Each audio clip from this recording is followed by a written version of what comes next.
भारतीय state bank ने अपने कस्टमर्स को बड़ा तोहफा दिया है। रिजर्व बैंक की ओर से रेपो रेट में कटौती के बाद स्टेट बैंक ऑफ इंडिया ने भी अपने कस्टमर्स को दिए गए लोन के इंटरेस्ट रेट्स में कटौती का ऐलान कर दिया है, जिसका मतलब है कि अब पहले की कंपैरेटिवली होम लोन और पर्सनल लोन का इंटरेस्ट रेट कम हो जाएगा और लोगों को पहले से कम ईएमआई का भुगतान करना होगा। तो चलिए इस वीडियो में डिटेल में बताते हैं कि एसबीआई ने कितनी कटौती की है अपने ईएमआईज में। आरबीआई द्वारा हाल ही में रेपो रेट में 25 अंकों की कटौती के बाद देश के सबसे बड़े पब्लिक सेक्टर के बैंक एसबीआई ने भी अपनी लोन रेट्स में 0.25% की कटौती की है। 15 अप्रैल 2025 यानी आज से ये इफेक्टिव है।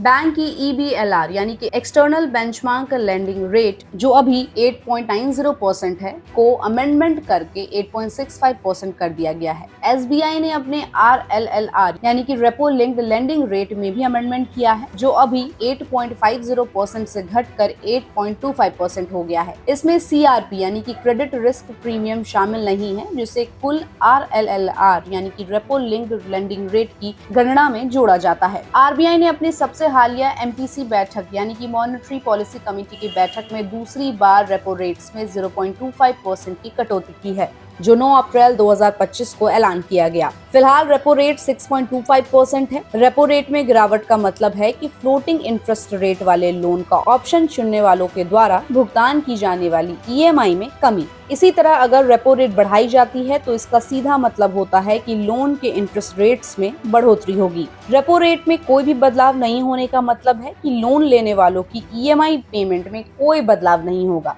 जबकि रेपो रेट्स में कमी या बढ़ोतरी से उन लोगों द्वारा भुगतान की जाने वाली ईएमआईज के अमाउंट में बढ़ोतरी या कमी होती है, जिन्होंने आरबीआई की रेपो रेट से जुड़े लोन का फायदा उठाया है। आपको बता दें कि एक दिन पहले बैंक ऑफ महाराष्ट्र ने भी अपने इंटरेस्ट रेट्स में कटौती की थी। इस बैंक ने लोन इंटरेस्ट रेट को 0.25% कम कर दिया है, जिसके बाद लोन की ईएमआई कम हो गई है और अब 0.25% कम इंटरेस्ट का भुगतान करना होगा। तो आम आदमी की पॉकेट पर जो असर है वो कम होगा, बोझ कम होगा, क्योंकि आरबीआई के बाद एसबीआई ने भी इंटरेस्ट रेट्स में बहुत बड़ी कटौती की है। तो इस पूरी खबर पर आपकी क्या राय है? हमें अपनी राय कमेंट बॉक्स में दें और ऐसे ही अपडेट्स के लिए देखते रहिए गुड रिटर्न्स। हमारे चैनल को लाइक और सब्सक्राइब करना बिल्कुल भी मत भूलिएगा।